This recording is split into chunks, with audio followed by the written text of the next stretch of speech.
नमस्कार. आज आपल्या लेखणीचे वादळ न्यूज चॅनलमध्ये पुन्हा एकदा महाराष्ट्राचे ओबीसी नेते, राष्ट्रवादी काँग्रेस पार्टीचे महाराष्ट्र प्रदेशाचे उपाध्यक्ष तथा नांदेड जिल्हा परिषदेचे माजी जिल्हा परिषद सदस्य आणि उपेक्षितांचे नेते आज आपल्या स्टुडिओमध्ये या ठिकाणी आपल्यासोबत चर्चा करण्यासाठी आलेले आहेत. नुकताच त्यांनी काल मुंबईचा दौरा मुंबईला जाऊन त्या ठिकाणी त्यांनी निवेदन दिलं, आपल्या पक्षाकडे आपली बाजू मांडली. त्यांचे अतिशय महत्त्वाचे आणि जिव्हाळ्याचे दोन विषय, एकतर ओबीसीचं आरक्षण आणि स्थानिक स्वराज्य संस्था असतील किंवा महाराष्ट्रात होणाऱ्या ज्या काही निवडणुका आहेत त्या निवडणुका ईव्हीएम मशीनद्वारे न होता बॅलेट पेपरवर व्हावं ही त्यांची मागणी, जी त्यांनी ज्या प्रकारे उचलून धरली आणि धसाच न्यायचा प्रयत्न केला, आज आपण त्यांच्याकडून जाणून घेऊयात. नमस्कार हेमलत साहेब. नमस्कार. वादळ न्यूज चॅनलमध्ये आपले हार्दिक स्वागत आहे. सर्वप्रथम आपल्याकडून हे आम्हाला जाणून घ्यायचं आहे की आपला प्रामुख्याचा जो मुद्दा आहे ओबीसी आरक्षण, आज या मुद्द्याची न्यायालयीन जी प्रक्रिया सुरू आहे त्याचं स्टेटस काय आहे आणि प्रशासकीय पातळीवर किंवा निवडणूक आयोगाकडे तुम्ही पाठपुरावा या सर्व गोष्टीचा करत आहात. कृपया आमच्या श्रोत्यांना आपण याबाबत सविस्तर सांगा.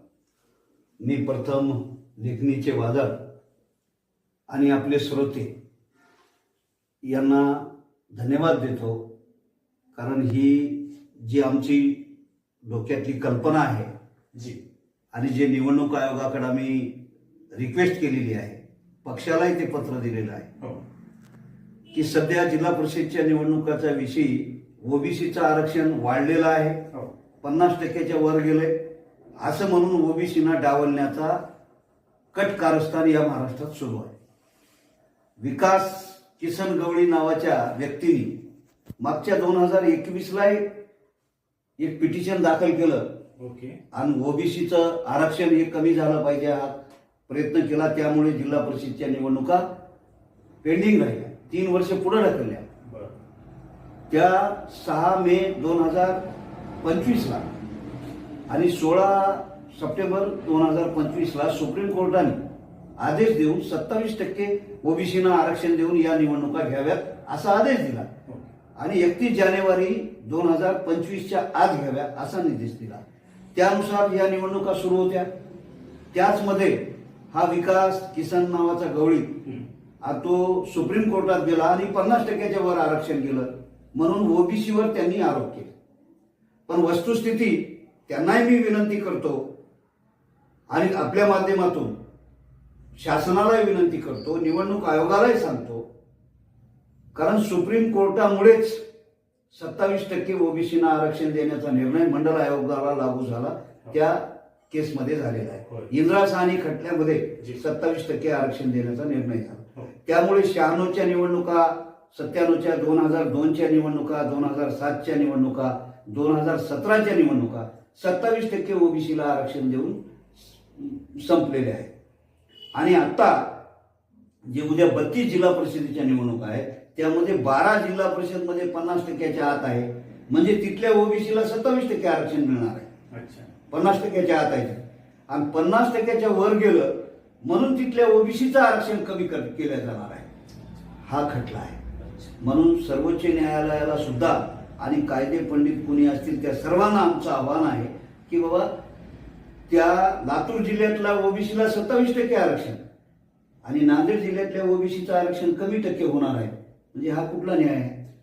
अध्यक्ष महाराज, माझा उपप्रश्न असा आहे की हे प्रकरण सध्या माननीय न्यायालयात प्रविष्ट आहे. हो, प्रकरण जरी न्यायप्रविष्ट असलं तरी आपण या प्रकरणाचा, या केसचा आपण सातत्यानं पाठपुरावा करतो. आम्हाला आणि आमच्या श्रोत्यांना, आमच्या जनतेला हे जाणून घ्यायचं आहे की या प्रक्रियेमध्ये निवडणूक आहे, प्रतिवादी असेल किंवा शासनाची बाजू मांडत असेल तर नेमकं निवडणूक आयोग या विषयाला घेऊन आर्ग्युमेंट काय करते का, त्यांचा से काय आहे, काय सांगा? हा, तेच विचारले मी माझ्या निवेदनामुळे की बाबा महाराष्ट्राच्या प्रत्येक जिल्ह्याची जिल्हानिहाय SC, ST, ओबीसी आणि सर्वसाधारण ओपनची आकडेवारी द्या.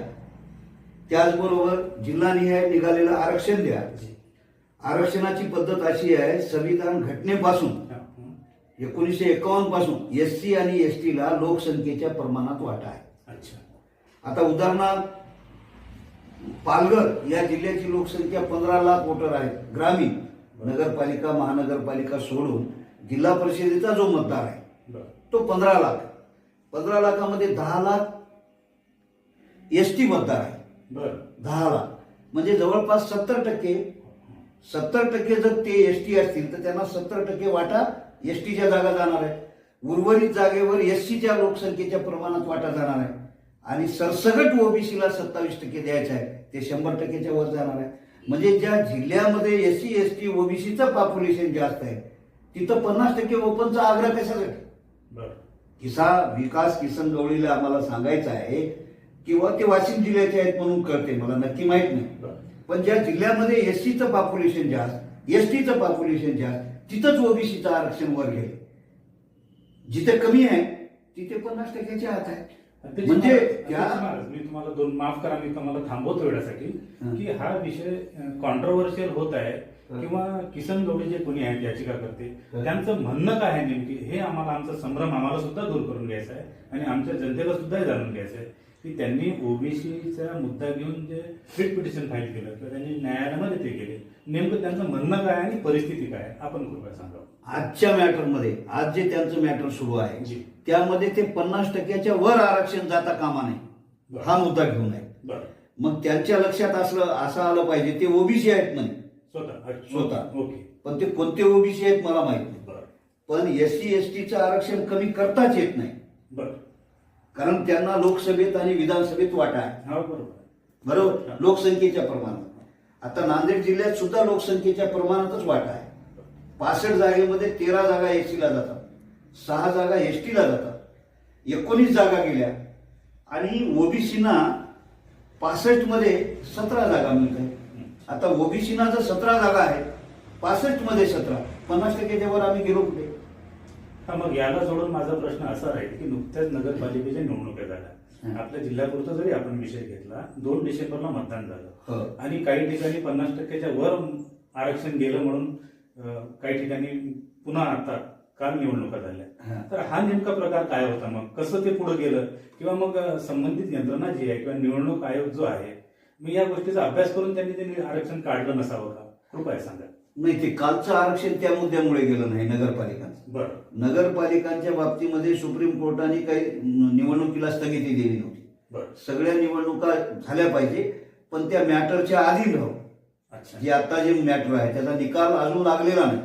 21 जानेवारीला त्याच्यातली पुढची हिअरिंग आहे आणि त्या हिअरिंग मध्ये निवडणूक आयोगाने आपली बाजू खंबीरपणे मांडावी कारण सुप्रीम कोर्टानेच 27% आरक्षण दिले. 27% ओबीसीचा जो आकडा आला कुठून आला, त्याचा आधार काय? त्याचा आधार आहे तो इंदिरा साहनी खटला आहे. त्या खटल्यामध्ये संविधानिक बेंच सुप्रीम कोर्टाचं बसून तो निर्णय झाला. त्याच्यानंतर 6 मेचा निर्णय तसाच झाला की 27% आरक्षण देऊन निवडणुका घ्या. पण नंतरचा मुद्दा हा विकास किसन गवळीचा आला की हे 50%च्या वर आरक्षण गेलं. आणि लोकसंख्येवर आहे, लोकप्रतिनिधी कायद्यानुसार हे आहे. शिक्षणात आणि नोकरीमध्ये ते 50%च्या वर जाऊ नये अशी मर्यादा सुप्रीम कोर्टाची आहे. पण आता सध्या ईडब्ल्यूएस 10% वाढल्यामुळे ती सुद्धा मर्यादा 60% झालेली आहे आणि सर्वोच्च न्यायालयाने ते ऍक्सेप्ट केलेलं आहे. बरोबर, नोकरीचा विषय वेगळा आहे. नोकरीचा विषय 13% एससीला आरक्षण आहे, एसटीला 7% आहे. पण इथे लोकप्रतिनिधी कायद्यामध्ये लोकसंख्येच्या प्रमाणात वाढ आहे. विधानसभेला, जिल्हा परिषदेला, पंचायत समितीला आणि आपल्या जिल्हा परिषदेला आणि नगरपालिकेला हा वाटा लोकसंख्येच्या प्रमाणात मिळतो. लोकसंख्येच्या प्रमाणात वाटा असल्यामुळे एखाद्या जिल्ह्यामध्ये 80%, 60%, 70% हा एससी एसटी समाज आहे आणि तिथे 27% ओबीसीचं म्हणलं की ते आरक्षण वर चाललंय. बरोबर आहे. आता ओबीसीचा बाजूला जरी काढलं तर पालघरमध्ये एसटीचंच आरक्षण 50%च्या वर जात आहे. अध्यक्ष महाराज, कायदा काय म्हणतो याला धरून? कायदा काय म्हणतो नेमकं आम्हाला हे समजून घ्यायचं आहे की सुप्रीम कोर्टाचं काय म्हणणं आहे, याचिकाकर्ते काय म्हणतात, वस्तुस्थिती काय आहे, निवडणूक आयोगाचं म्हणणं काय आणि कायदा काय म्हणतो? कृपया सांगा. कायदा 340 कलम ओबीसी साठी आहे, 341 एससी आणि 342 एसटी साठी आहे. ते 341 आणि 42चं कलम असं सांगते की एससी, अनुसूचित जाती आणि अनुसूचित जमाती यांची जेवढी संख्या असेल त्या संख्येच्या प्रमाणात त्यांना प्रतिनिधित्व मिळालं पाहिजे. SC ST ना, मग ते जिल्हा परिषदेचा असो, नगरपालिकेचा असो, विधानसभेचा असो का लोकसभेचा असो, ते प्रतिनिधित्व लोकसंख्येवर अवलंबून आहे. मग एका जिल्ह्याची लोकसंख्या SCचीच किंवा STची 60% वर आहे, त्यांनाच 60% वाटा जाणार आहे. मग ते आपोआप 50% वर चालेल ना, मग तिथं तुम्ही काय करणार? म्हणून ते विकास किसन गवळीचं मॅटर हे रद्द करायला पाहिजे, रद्दबादल करायला पाहिजे. आणि त्या पद्धतीनं निवडणूक आयोगाने आपली भूमिका, सरकारने आपली भूमिका सर्वोच्च न्यायालयात ठामपणे मांडली पाहिजे. अध्यक्ष महाराज, याला जोडून माझा एक प्रश्न असा राहील की मग तुम्ही म्हणता त्याप्रमाणे जर त्या पिटिशन जे काही याचिका करते त्यांनी जे काही पिटिशन फाईल केलं त्यांचा जो काही प्रे आहे तर आपण रद्द करा म्हणता आज. आणि मग माननीय कोर्टाने ते दाखल ऍडमिट जेव्हा करून घेते एखादं कोर्ट, हो. त्यांची बाजू ऐकून घेऊनच करत असेल हो. किंवा अशी प्रक्रिया आहे, हो. तर मग नेमकं म्हणजे त्यात कॉन्ट्रोवर्सी का होते की माननीय न्यायालयाने त्यांचं म्हणणं ऐकून घेतलं आणि त्यांची पिटिशन ऍडमिट करून घेतली, बरोबर आहे? आणि ती पिटिशन आता तुमचा अन्वय असा आहे बोलायचा की ते तुम्हाला मान्य नाही, तुम्ही ते रद्द केलं पाहिजे. 100%. कारण विषय असा आहे की SC ST पॉप्युलेशनच्या आधारावर त्यांच्या जागा आहेत. मग ते टक्केवारी 80% जाईल, 100% जाईल. एखादा जिल्हा संपूर्ण आदिवासी आहे, 100% पॉप्युलेशन आहे, 100% जागा त्यांनाच जाणार आहे. मग त्या जिल्ह्याचं तुम्ही 50%ची मर्यादा कशी रोखणार आहे? रोखता येणार नाही, कारण ते घटनेनं दिलेला अधिकार आहे. आणि ओबीसीचं जे आरक्षण आहे ते इंदिरा साहनी खटल्यात मंडल आयोग जे VP सिंग माजी पंतप्रधान स्वर्गीय यांनी दिल्यामुळे ओबीसीनं आरक्षण लागू झालं. म्हणजे स्वातंत्र्याच्या 40, 42, 45 वर्षानंतर ते आरक्षण सुरू झालं आणि 25 वर्षच झाले. म्हणजे 96 पासून 25 वर्षे, आता हे 3 वर्ष तर रखडले गेले त्याच्यामध्ये निवडणुकापासून. आणि आता परत ओबीसीवर हल्ला. आता त्यांचं कमी करता येत नाही घटनेनं, मग कमी कोणाचं होणार? ओबीसी. आता नांदेडमध्ये उदाहरण घ्या, 65 जागा आहे, 65 मध्ये 50% म्हणलं की 32.5 आहेत. म्हणजे जिल्हा परिषदच म्हणताय का आपण? त्याच पद्धतीमध्ये सगळ्यांचं येते. नगरपालिका असेल, जिल्हा परिषद असेल, पंचायत समिती असेल, एकूण 50% म्हटलं की 65 मधून 32 होणार, 32.5 होणार. मग 32.5 करता येत नाही, 32 किंवा 33. अध्यक्ष महाराज, या विषयाला मग आता 36 जागा आरक्षित आहेत. सर माफ करा, मी पुन्हा आपल्याला थांबवतो. या विषयाला घेऊन दुसरा प्रश्न माझा असा आहे की ही याचिका रद्द करून संबंधित याचिकाकर्त्याची ओबीसीचं काय हित आहे आणि ती याचिका जर निकाली निघाली म्हणजे रद्द झाली नाही तर ओबीसीचं नुकसान काय आहे? कृपया थोडं सांगा. SC STचं कमी करताच येत नाही, कमी केलं तर ते ओबीसीचं कमी होईल. म्हणून ओबीसीवर मोठा घात आहे. कारण ओबीसी या देशाचा काय म्हणतात शिल्पकार.